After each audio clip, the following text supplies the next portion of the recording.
கிறிஸ்துவுக்குள் பிரியமானவர்களே, கர்த்தர் இயேசு கிறிஸ்து நாமத்தில் உங்களுக்கு வாழ்த்தில் தெரிவித்துக் கொள்கிறேன். இந்த புதிய நாளிலும் அப்பா உங்களை புதிய நன்மையினாலும் புதிய கிருபையினாலும் உங்களை ஆசீர்வதிப்பார். புதிய நன்மையில அப்பன் ஆசீர்வதிப்பாங்கன்னு சொல்றீங்க பிரதர், ஆனால் எனக்கு ஆசீர்வாதம் வரமாட்டேங்குது, நான் எவ்வளோ நாள் காத்திருக்கணும் அப்படின்னு கேட்குறீங்களா? இன்றைக்கு அப்பா கொடுக்க போகிற வாக்குத்தத்தம் உங்களுக்கு தான். அப்பா உங்களுக்கு எல்லாவற்றையும் நேர்த்தியாய் செய்வேன் என்று சொல்லுகிறார். கடைசியில் உங்க எல்லாருக்காக நான் ஜெபிப்பேன். ஏசப்பா எல்லாருக்கும் அற்புதத்தை செய்வாங்க. இன்றைக்கும் அப்பாவோட வார்த்தைக்குள்ள போகலாம். ஏசாயா 60ஆம் அதிகாரம் 22ஆம் வசனம். Isaiah 60 chapter verse 22.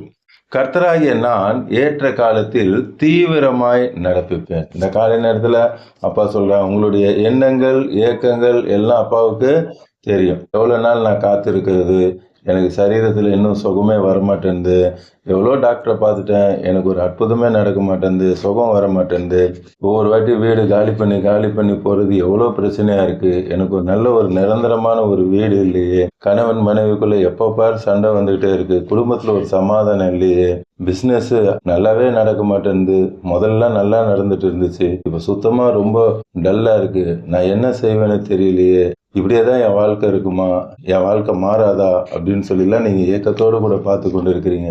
படிக்கிற பிள்ளைங்க, நான் எவ்வளோ படிக்கிறேன், ஆனால் எனக்கு அது மண்டையில் ஏறவே மாட்டேன்து அப்படின்னு சொல்லி நீங்கள் பார்க்குறீங்க. படிக்கலான்னு வந்தால் தான் எனக்கு ஏதாவது சரீரத்தில் வியாதி வருது, இப்படி அநேக காரியங்களை குறித்து நீங்கள் பார்த்து கொண்டு இருக்கிறீங்க. உங்களுக்கு தான் அப்பா சொல்கிறாங்க, கர்த்தராகிய நான் ஏற்ற காலத்தில் எல்லாவற்றையும் அப்பா தீவிரமாக நடப்பிப்பேன் என்று சொல்லுகிறார். நாம செய்தாலே அதை எவ்வளோ உற்சாகமாக செய்வோம். ஆனால் அப்பா சொல்கிறாங்க, நான் தீவிரமாய் என் பிள்ளைகளை ஆசீர்வதிப்பதே எனக்கு பிரியம் என்று சொல்லியிருக்கிறார். இனி உங்கள் காத்திருப்பின் காலம் முடிவுக்கு வருகிறது. இன்றிலிருந்து அப்பா உங்களுக்கு எல்லா அற்புதங்களையும் அதிசயங்களையும் தீவிரமாய் செய்வேன் என்று சொல்லுகிறார். அதே வசனத்துல முன்னாடி பாருங்க, சின்னவன் 1000 சிறியவன் பலத்த ஜாதி ஆவான். இன்றைக்கு நான் ஒன்றும் இல்லை, நான் சின்னவனா இருக்கேன், என் பிஸ்னஸ் ரொம்ப சின்ன பிஸ்னஸ், எங்கள் குடும்பத்தில் பண விஷயத்துல நான் தான் ரொம்ப சின்னவன், எல்லாரும் நல்லா இருக்காங்க, நான் மட்டும்தான் கடன் வாங்கிட்டு இருக்கிறேன், அவங்க எல்லாருக்கும் என்ன பார்த்தா ஏளனமா இருக்கு, இப்படிலாம் நினைச்சு நீங்க பார்த்துக்கிட்டு இருக்கிறீங்க. அப்பா சொல்றாங்க, சின்னவன் 1000 சிறியவன் பலத்த ஜாதியும் ஆவான் என்று அப்பா சொல்றாங்க. அப்பா உங்களை உயர்த்துவதே அப்பாவுக்கு பிரியம். உபாகமம் 11ஆம் அதிகாரம் 14ஆம் வசனம். Deuteronomy 11th chapter verse 14.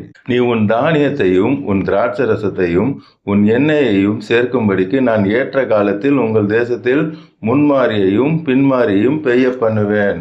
அப்பா சொல்றாங்க, நீ உன் தானியத்தையும் உன் திராட்சரசத்தையும் எண்ணெயும் சேர்க்கும்படி ஏற்ற காலத்தில் உங்கள் தேசத்துல அப்பா அற்புதமாய் உங்களை நடத்துவேன் என்று சொல்லுகிறார். உங்களுடைய தானியம் திராட்சரசம் எண்ணெய் எல்லாவற்றையும் ஏற்ற காலத்துல அப்பா முன்மாறி பின்மாறி பெய்ய பண்ணி உங்களை அளவில்லாமல் ஆசீர்வதிப்பேன் என்று சொல்லுகிறார்.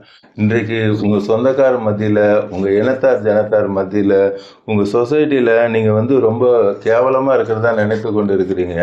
அப்பா சொல்றாங்க, இல்ல நீங்க கேவலமா இல்லை, அப்பா உங்களை ஆசீர்வாதமா வைத்திருக்கிறார். அவங்க எல்லார் கண்களுக்கு முன்பாக அப்பா உங்களை உயர்த்துவேன் என்று சொல்லுகிறார். யோவான் 7ஆம் அதிகாரம் 30ஆம் வசனம். 7 chapter verse 30. அப்பொழுது அவரை பிடிக்க வகை தேடினார்கள். யாரை பிடிக்க வகை தேடினாங்க? நம்ம அப்பாவை பிடிக்க வகை தேடுறாங்க. ஆனாலும் அவருடைய வேலை இன்னும் வராதபடியால் ஒருவனும் அவர் மேல் கை போடவில்லை. யாரும் உங்க மேல கை வைக்க முடியாது, யாரும் உங்களை ஒன்றும் செய்ய முடியாது, யாரும் உங்களுக்கு விரோதம் மந்திர தந்திர கிரியை என்னத்தையாவது செஞ்சுட்டு போட்டோம், அதை குறித்து நீங்க கவலைப்பட வேண்டிய அவசியமே இல்லை. யாரும் உங்கள் மேல் கை போடுவதில்லை. உங்க கோர்ட்டு பிரச்சனை உங்க கழுத்து நெருக்கிறது போல இருக்கலாம், ஒன்றும் செய்ய முடியாதுங்க, அப்பா உங்க கூட இருக்கிறாங்க. எவ்வளவு அருமையான வார்த்தை அப்பா சொல்றாங்க பாருங்க. ஆனாலும் அவருடைய வேலை இன்னும் வராதபடியினால, அந்த டைம் வராததுனால யாராலையும் ஒன்றும் செய்ய முடியாது. அப்பா எல்லாவற்றையும் அதனதின் காலத்தில் நேர்த்தியாய் செய்திருக்கிறேன் என்று சொல்லியிருக்காங்க. அப்போ உங்களுக்கு இப்ப இருக்கிற பிரச்சனை அது ஒன்றுமே செய்ய முடியாது. அப்பா உங்களுக்கு வாக்குத்தத்தம் கொடுத்திருக்கிறாங்க. அந்த வாக்குத்தத்தத்தை நிறைவேற்ற அப்பாவுக்கு வல்லமை உண்டு. நிச்சயமாக அப்பா அதே 7ஆம் அதிகாரம் பாருங்க. அந்த வாக்குத்தத்தம் நிறைவேறணும்னா நாம என்ன செய்யணும்னு அப்பா சொல்றாங்க பாருங்க. 6வது வசனத்துல அப்பா சொல்றாங்க, verse 6. அவர்களை நோக்கி, என் வேலை இன்னும் வரவில்லை. இங்க அப்பா மீண்டும் சொல்றேன், என் வேலை இன்னும் வரல. இங்கே ஏசப்பாவை கொலை செய்யும்படி தான் அவங்க வகை தேடி கொண்டிருக்காங்க. அவருடைய சகோதரர்கள் 3ஆம் வசனம் பாருங்க, அவருடைய சகோதரர்கள் நீர் செய்கிற கிரியைகளை சீசர்கள் பார்க்கும்படி யூதேயாவில் போய் செய்யி, பிரபலமாக இருக்க விரும்புறதுக்காக செய்யன்னு சொல்லி அவங்க தேவையில்லாத வார்த்தைகளை பேசுகிறாங்க. அப்போது 5வது வசனத்தில் அவருடைய சகோதரரும் அவரை விசுவாசியாதபடியால் இப்படி சொன்னார்கள். ஏன் அவங்க வாயில தேவையில்லாத வார்த்தை வந்துச்சு? அப்பாவை விசுவாசியாதபடியால் வந்துச்சு. விசுவாசம் வேணும். விசுவாசம் இருந்தாதான் அப்பாவால் அற்புதம் செய்ய முடியும். கூட பிறந்த சகோதரருக்கும் ஏசப்பா அற்புதம் செய்யணும்னா என்ன வேணும்? விசுவாசம் வேண்டும். நீதிமொழிகள் 25ஆம் அதிகாரம் 11ஆம் வசனம். Proverbs 25 chapter verse 11. ஏற்ற காலத்தில் சொன்ன வார்த்தை வெள்ளித்தட்டில் வைக்கப்பட்ட பொற்பழங்களுக்கு சமானம். ஏற்ற டைம்ல சொன்ன வார்த்தை அப்படின்னா நம்ம பேசுற நல்ல வார்த்தை நினைக்கிறாங்க, அதுவும் நல்லது தான். ஆனால் இங்கே அப்பா குறிப்பிட்டு சொல்லுகிற அந்த வார்த்தை உங்கள் சிச்சுவேஷனுக்கு ஏற்ற அப்பாவுடைய வசனத்தை பேசணும். நான் அநேக ஜாதியில் கடன் கொடுப்பேன், நானும் கடன் வாங்காது இருப்பேன். அப்பா உங்கள் தழும்புகளால் எனக்கு சுகம் கொடுத்ததுக்காக சோத்துறேன். அப்பா என்னை வாழாக்காமல் தலையாக்கிட்டீங்க, நான் கீழாகாமல் மேலாக்கிட்டேன். ஏற்ற வார்த்தையை ஏற்ற சமயத்தில் சொல்லுகிறது வெள்ளி தட்டில் வைக்கப்பட்ட பொற்பழங்களுக்கு சமானம். அதே நீதிமொழிகளில் இன்னொரு வசனமும் அப்பா சொல்றாங்க பாருங்க, 15:23 15:23 மனுஷனுக்கு தன் வாய் மொழியினால் மகிழ்ச்சி உண்டாகும். மனுஷனுக்கு எப்போ மகிழ்ச்சி உண்டாகுமா? வாய் மொழியினால, பேசுகிற வார்த்தையினால தான் அவர்களுக்கு என்ன உண்டாகும்? மகிழ்ச்சி உண்டாகும். என்ன வார்த்தை பேசுறது? அப்பாவுடைய வசனத்தை பேசணும். அப்பாவுடைய வசனத்தை பேசினாதான் உங்களுடைய துக்கம் சந்தோஷமாக மாறும், மகிழ்ச்சியாக மாறும். ஏற்ற காலத்தில் சொன்ன வார்த்தை எவ்வளவு நல்லது. அப்பாவோட வார்த்தைய அந்த சிச்சுவேஷனுக்கு ஏற்றது போல அந்த வார்த்தையை பேசும்பொழுது அது எவ்வளவு நல்லதாக இருக்கிறது. கடைசியாக ஒரு வசனம் பார்த்து நம்ம ஜெபிக்கலாம். யோவான் 2ஆம் அதிகாரத்தில் கானா ஒரு திருமணத்தை நம்ம பார்ப்போம். அங்க அப்பாவுடைய உலக பிரகாரமான தாயார் 3ஆம் வசனத்துல சொல்றாங்க, திராட்சை ரசம் குறைவுபட்ட போது இயேசுவின் தாய் அவரை நோக்கி அவர்களுக்கு திராட்சை ரசம் இல்லை அப்படின்னா என்ன அர்த்தம்? ஏதாவது ரெடி பண்ணி கொடுங்க, ஏசப்பாவுக்கு பவர் இருக்குன்னு ஏசப்பாவுடைய உலக பிரகாரமான தாயாருக்கு நல்லா தெரியும். அதனால தான் அப்பாட்ட சொல்றாங்க. ஆனா அப்பா என்ன சொல்றாங்க பாருங்க, அதற்கு இயேசு, ஸ்திரீயே எனக்கும் உனக்கும் என்ன, என் வேலை இன்னும் வரல. அப்பா அண்ட சராசரங்களை படைத்த தேவன். அப்பா ஒரு அற்புதம் செய்யனாலே அப்பாவுக்கு என்ன வேணும்? அதுக்கு ஒரு நேரம். எல்லாவற்றையும் அப்பா முன்குறித்து வச்சிருக்காங்க. உங்களுக்கு எந்த நேரத்தில் எந்த அற்புதத்தை செய்யணும்னு அப்பா ஆல்ரெடி முன்குறித்து வச்சுட்டாங்க. அது இன்றைய தினம்தான். இன்றைக்கு அப்பா உங்களுக்கு அற்புதத்தை செய்ய போறாங்க. அந்த நாளுக்குள்ள அழைத்து கொண்டு வந்துட்டாங்க.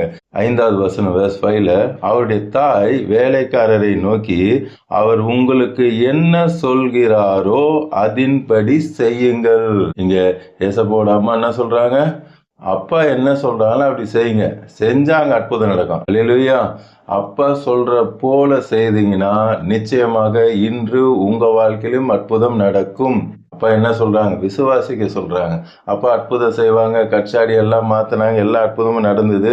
11ஆம் வசனம் verse 11 இவ்விதமாக இயேசு இந்த முதலாம் அற்புதத்தை கலிலேயாவில் கானா ஊரில் செய்து தம்முடைய மகிமையை வெளிப்படுத்தினார். அவருடைய சீசர்கள் அவரிடத்தில் விசுவாசம் வைத்தார்கள். அவருடைய சீசர்கள் விசுவாசம் வைத்தார்கள். இந்த காலை நேரத்தில் அப்பா உங்களுக்கும் அற்புதம் செய்யணும், அதிசயம் செய்யணும், ரெடியாக இருக்காங்க. அதுக்கு என்ன வேணும்? விசுவாசம் வேணும். அந்த விசுவாசத்தோடு அப்பாவுடைய வார்த்தையை சொல்ல சொல்ல உங்களுக்கு அற்புதங்கள் நடக்கும். இன்னைக்கும் அநேகர் புதிதாக பார்த்துட்டு இருக்கிறீங்க. இன்னும் நான் ஏசப்பா ஏற்றுக்கொள்ளன்னு சொல்லி பார்த்து கொண்டு இருந்தீங்கன்னா உள்ளத்தின் ஆழத்திலிருந்து சொல்லுங்க, ஏசப்பா எனக்கு நீங்கள் தான் வேணும், என் இருதயத்துக்குள்ளே வாங்கன்னு சொன்னீங்கன்னா உங்கள் இருதயத்துக்குள்ள அப்பா வந்துருவாங்க. இப்பொழுதும் கண்களை மூடி கல்வாரி சிலுவையை பார்க்கலாமா? அன்பின் பரலோக தகப்பனே, இந்த காலை நேரத்தில் உங்களுடைய பிள்ளைகளோடு கூட பேசுறீங்க. நீங்க அற்புதங்களையும் அதிசயங்களையும் செய்கிறது. இந்த நேரத்தில் அவங்களுக்கு எல்லா அற்புதத்தையும் இன்றைய தினத்தில் செய்யணும்னு முடிவு பண்ணிட்டீங்கப்பா. அதனால தான் இன்னைக்கு பார்த்து கொண்டு இருக்காங்க. யாரெல்லாம் முன்குறித்தீங்களோ, யாரெல்லாம் இன்னைக்கு அற்புதம் செய்யணும்னு முடிவு பண்ணீங்களோ அவங்க எல்லாம் பார்த்து கொண்டு இருக்காங்க. அவங்க எல்லாருக்கும் இன்று ஒரு அற்புதம் நடக்கிறது. அவங்க சரீரத்தில் தெய்வீக சுகம் வருகிறது. மரித்து போகிற சூழ்நிலையா இருந்தாலும் இந்த சுகமளிக்கும் வல்லமை இறங்குகிறதற்காக அவர்கள் விரோதமாய் ஒருவரும் கை போடுவதில்லை என்று சொல்ல, அவர்கள் விரோதமாய் என்ன மந்திரத்தந்திர கிரியையா இருந்தாலும் சரி, எவ்வளவு பெரிய மந்திரவாதியா இருந்தாலும் சரி, அவங்க செய்த அந்த ஆயுதங்கள் ஒன்றும் வாய்க்காமல் போகிறதுக்காக அக்கினி இப்பொழுதே இறங்கி அவர்கள் செய்து வைத்த எல்லா கிரியைகள் எரிந்து சாம்பல் ஆகிறதுக்காக ஏசப்பா விடுதலையாக்கினால் மெய்யாகவே விடுதலையாகின வார்த்தையின்படி இப்பொழுதே விடுதலையை கொடுக்கறதுக்காக நன்றி.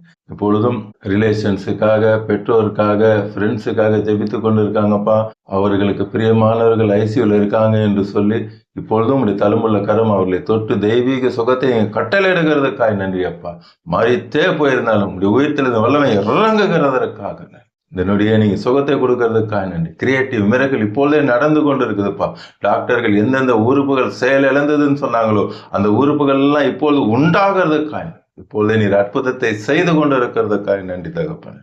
குழந்தை இல்லாதவர்களுக்கு குழந்தை தருகிறீர். திருமண தடையா இருக்கும் தடைகளை உடைத்து, ஆனா ஒரு திருமணத்தை நீர் செய்தது போல அவர்களுடைய திருமணத்தை நீங்களே முன்னின்று செய்ய போறதுக்காக நன்றி. உங்களுடைய பிள்ளைகளுக்கு ஒரு நல்ல வீட்டை கொடுக்கறதுக்காக நன்றி. அவங்க பிசினஸ எண்ணெய் திராட்சை ரசம் எப்படி பழகி பெருக செய்திருவோம், அவங்க பிசினஸை பழகி பெருக செய்கிறதுக்காக நாள் முழுவதும் உடைய கரம் அவளோடு கூட இருந்து வழி நடத்த போகிறதுக்காக நன்றி அப்பா.